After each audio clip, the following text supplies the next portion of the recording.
Hey guys, Benny Ferguson here, and today I'm coming to you from my desk to answer the question, how do you become more flexible even if you sit for a living?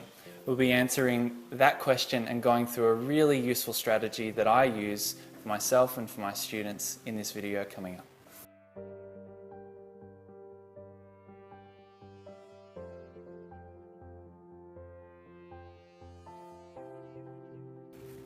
So the first step to address how to become more flexible, even if you sit for a living, is first getting present with the effects that sitting can have on your body, specifically sitting for prolonged periods.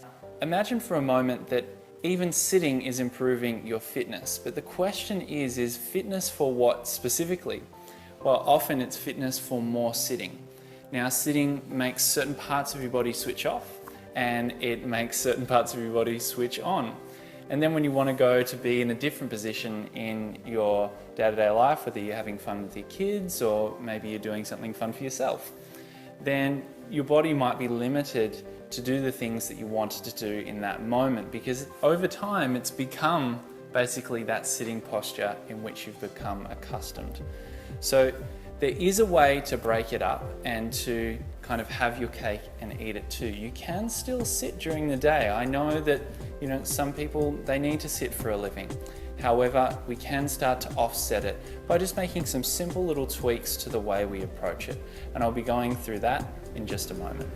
Often the problem isn't sitting by itself. It's the fact that we get drawn into our work for prolonged periods, and pretty soon many hours can pass and you haven't moved from the position you're in. Maybe you've been drawn into whatever you're doing in the computer or at your desk.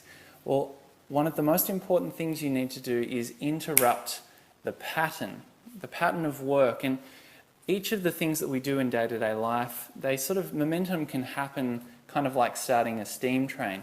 You shovel the coal in, and then once the fire's burning and the steam train's moving quickly, it can be hard to stop it, particularly when you are working. So this is a very simple and effective strategy that I've found to begin to interrupt the pattern of your work. Before you go and sit down into your work, get a timer. Now, I use a timer on my phone, and I set it for either 20 or 30 minutes. Set the timer on countdown and move it away from you, not at your desk, but somewhere at the other side of the room. So then you set it, and then when it goes off, you actually have to physically get up to turn it off.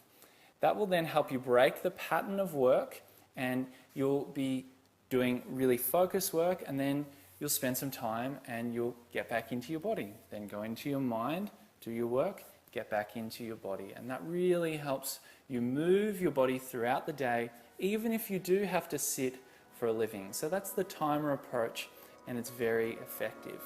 Now, once you do get up, the question is, well, then what do you do with your body? Well, you can do a range of different things. I like to do some light stretching and move my body around. I might perform some qigong or some breathing exercises, but also it makes it much easier if your work environment is set up to assist you in moving your body around.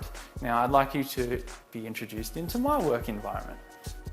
So you'll see around I have things set up to help me move around. So I've got some rings, so if my spine's getting tight during the day, then I can just come and just move around. Reconnect into my body. Just start to create the habit of getting down, working, focusing on a mental task, and then breaking that pattern and coming into a physical task. You'll allow the body to readjust, the blood to flow out of your brain and the energy to come out of there, and then you'll be able to reset. And often what I find is once I first connect to my body and then I go back into that focus work period, I've often got a whole lot of creative ideas that have improved the way that I work. No matter what you do with your life, whether you sit for a living, you're a professional sitter and you're building your fitness in your sitting, there are options for you. The most important thing is to focus on your well-being first, and then let really great well-being flow into the rest of your life. So I bid you farewell for now. I'll see you very soon.